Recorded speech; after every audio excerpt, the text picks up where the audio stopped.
Lumaragas ang pagpapala po sa ating lahat para sa ating pangaraw-araw na talata. Tayo ngayon ay nasa Genesis Kapitulo 11, versikulo 16 hanggang 17.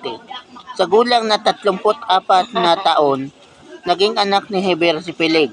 Nabuhay pa siya ng 430 taon at nagkaroon din ng ibang mga anak. So, mapapansin dito natin na si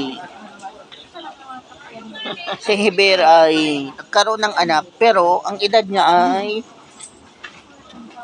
34 or 34 na siya. So noon pa man, hindi na uso ang early marriage. Ang uso noon pa man, pagkaroon ka muna ng matatag at maayos na pinagkukunan ng hanap buhay bago ka mag-asawa. So noon pa man, firmly establish mo na yung maybe yung business mo or kaya farm mo noon pa man bago mag-entertain ng mga nagpapakyut tapos bago mag-asawa.